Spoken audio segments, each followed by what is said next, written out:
حضرت علی رضی اللہ تعالیٰ عنہ کا ایک ایمان افروز ارشاد و واقعہ ملاحظہ کیجیے۔ وہ یہ کہ مسافر بن عوف بن الاحمر نے ایک بار جب حضرت علی رضی اللہ تعالیٰ عنہ اہل نہروان سے جہاد کے لیے نکلنا چاہتے تھے کہا کہ آپ اس وقت نہ جائیں اور دن کے 3 گھنٹے گزرنے کے بعد جائیں۔ حضرت علی رضی اللہ تعالیٰ عنہ نے پوچھا کہ کیوں؟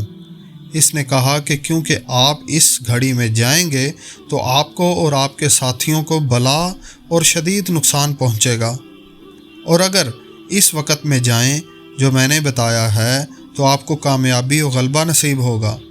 حضرت علی رضی اللہ تعالیٰ عنہ نے فرمایا کہ محمد صلی اللہ علیہ وآلہ وسلم کا کوئی نجومی نہیں تھا اور نہ اب تک ہمارا کوئی نجومی ہے۔ کیا تو جانتا ہے کہ اس تیرے گھوڑے کے پیٹ میں کیا ہے؟ اس نے کہا کہ ہاں، اگر میں حساب لگاؤں تو جان لوں گا۔ آپ نے کہا کہ جس نے تیری اس بات کی تصدیق کی اس نے قرآن کی تکذیب کی، کیونکہ اللہ تعالیٰ تو یہ کہتے ہیں کہ ترجمہ اللہ ہی پاس قیامت کا علم ہے، وہی بارش نازل کرتا ہے اور وہی جانتا ہے کہ ماں کے رحم میں کیا ہے۔ حضرت محمد صلی اللہ علیہ وسلم نے کبھی اس چیز کے جاننے کا دعویٰ نہیں کیا جس کا تو نے دعویٰ کیا ہے۔ کیا تو گمان کرتا ہے کہ تو اس گھڑی و وقت کو جانتا ہے جس میں سفر کرنے سے کوئی برائی لاحق ہوگی؟ اس نے کہا کہ ہاں۔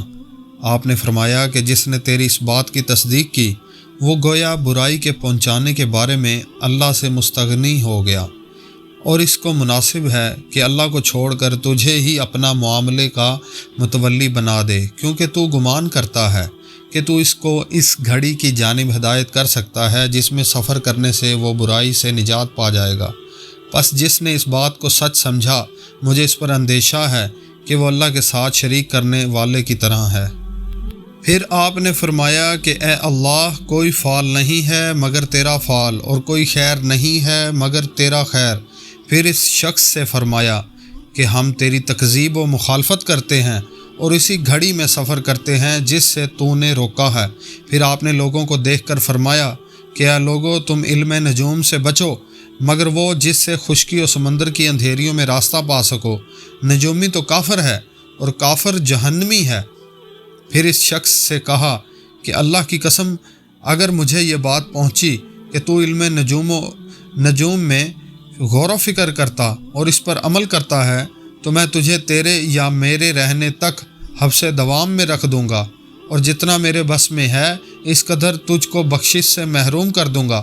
اس کے بعد آپ اسی وقت میں سفر پر نکلے جس میں نکلنے سے اس نے منع کیا تھا، اور اہل نہروان کے پاس آئے اور ان کو قتل کیا۔ پھر فرمایا کہ اگر ہم اس وقت میں چلتے جس میں چلنے کا اس شخص نے حکم دیا تھا اور فتح و غلبہ پاتے تو کوئی کہنے والا یہ کہتا کہ یہ اسی وقت میں چلے تھے جس میں چلنے کا نجومی نے حکم دیا تھا۔ حضرت محمد صلی اللہ علیہ وسلم کا کوئی نجومی نہیں تھا اور نہ اب تک ہمارا کوئی نجومی ہے، مگر اللہ نے ہمارے لیے کسرا اور کیسر کے شہروں اور دیگر ممالک کو فتح کرا دیا۔ پس تم اللہ پر توکل کرو اور اسی پر اعتماد کرو کہ وہی اپنے سوا سے ہمارے لیے کافی ہے۔ یہ ہے توکل علی اللہ جو انسان کو معرفت خداوندی کے نتیجے میں حاصل ہوتا ہے، جس سے انسان یہ سمجھتا ہے کہ میرا پروردگار میرا کارساز ہے، حقیقی ہے، مجھے کسی فکر کی ضرورت نہیں ہے۔